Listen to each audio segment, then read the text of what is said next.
P-Bell Fitness and I'm with Calvin Hine today. We're going to talk through a chest and bicep workout we did 2 days before he's competed in the Northwest NABA. Yeah, as Pete said, competed at the NABA Northwest last weekend, where I was fortunate enough to win my class, actually win Best Poser Award as well, and also take the overall prize. So very pleased with that. If you're ready, let's talk you through this with a chest and bicep workout. Like I say, 2 days before the NABA Northwest. Let's go. We should appear in the top right corner of the screen now, so we'll get a little bit smaller. There we go. Okay, so we started with some incline dumbbell press. I'm guessing this would have been about the third set based on the weight, of a couple of warm sets. Obviously, again at this point, very, very lean, starting to dry out. So we're not going to be going, certainly not going to be going heavy, just looking for a good contraction, a good squeeze, good pump.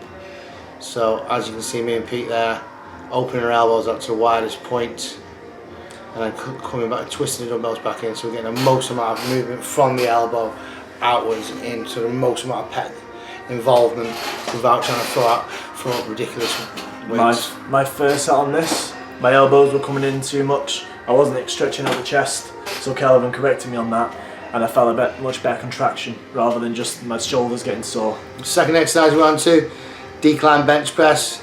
We do 3 different hand positions called devil sixes, something I learned actually from Paul George, IFBB Pro.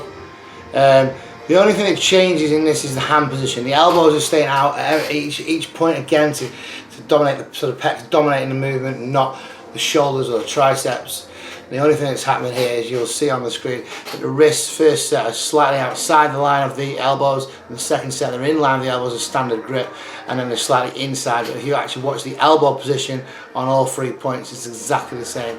This just shifts tension from the outside all the way into the inside of the chest, and it's a really, really good pump. Again, we're not having to use much weight. I think I went up to maybe 70 kilos there. Obviously it's 18 reps, there's a few reps, and really nice and slow and controlled, but mainly just focusing on squeeze and pump and just getting that chest working. This is sped up.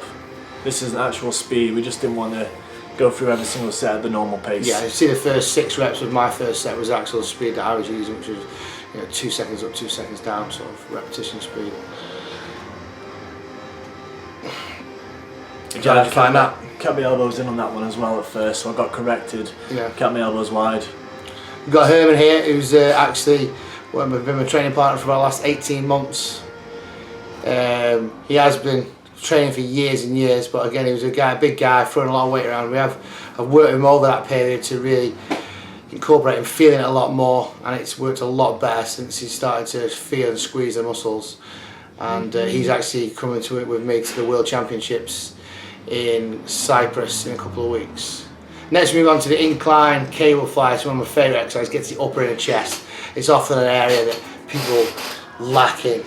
Again, it's not a massive weight. I think we're using 20 kilos. We keep all the weight on the back foot, we're not leaning back, and we're just driving in. We're actually keeping the palms tilted up, so we're coming across there, not turning over into the shoulder, which is one thing that I did correct Pete on his first set, but after that you can see he's doing it really well here now.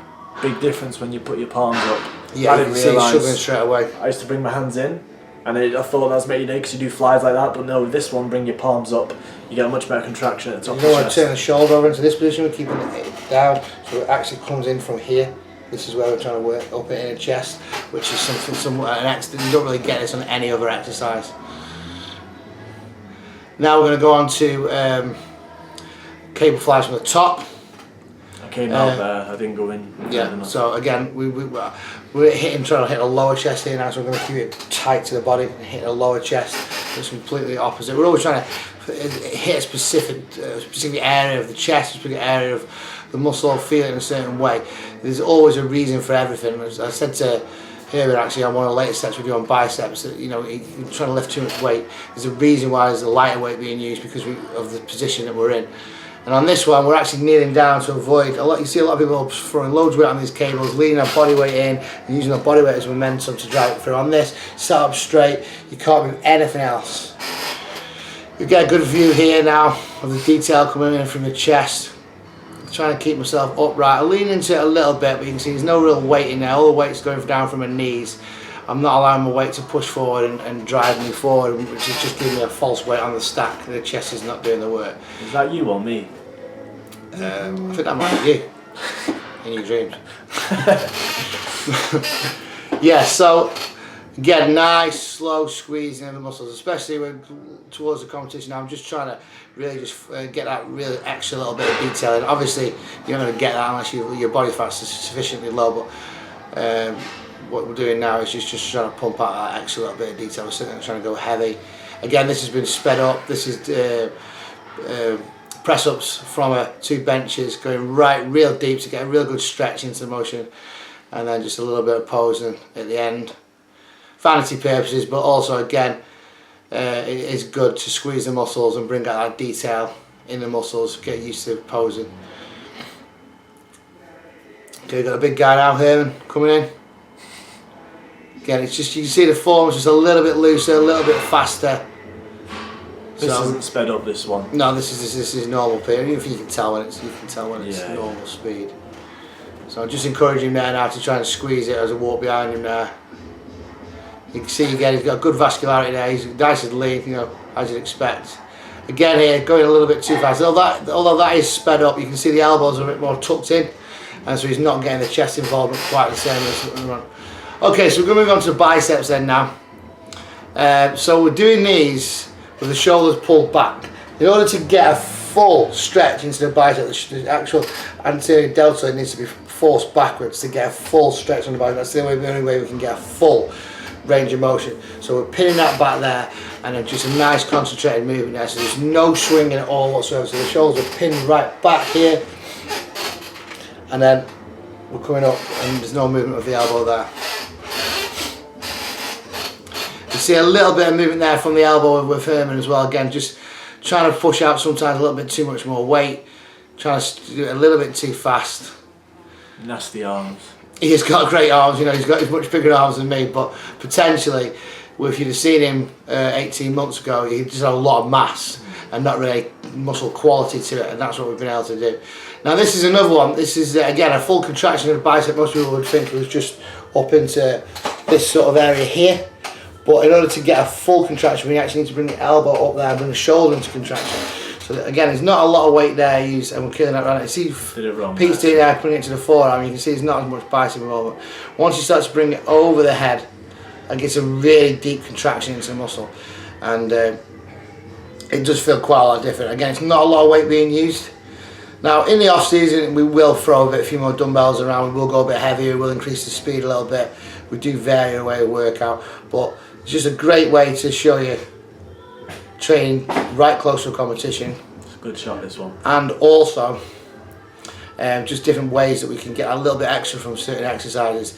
You know, we do need to throw some heavy weight around to build and stimulate muscle, but you know, we can get a lot more from exercises by doing them correctly.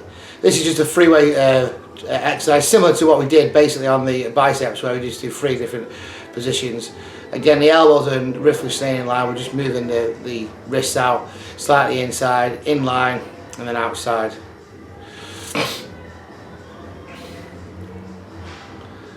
So hitting inside, outside, it heads of the biceps. Which part of the bicep does the wide grip do? The wide grip for me feels like it's getting more of the inner side in here, of the so you're coming out there, as if you were doing a twist over. And it just gets a really nice full pump to the biceps there. And now just some posing for us. So there's the biceps, they should be nice and pumped now. Just yeah. That's it, that's the whole video, guys. Okay, I thought we were going to go for posing. No. Hope it was beneficial. Give it a try. I tried it for the first time and it was really tough. My arms and chest both felt it, so give it a go. But yeah, thanks for watching. See you soon, guys.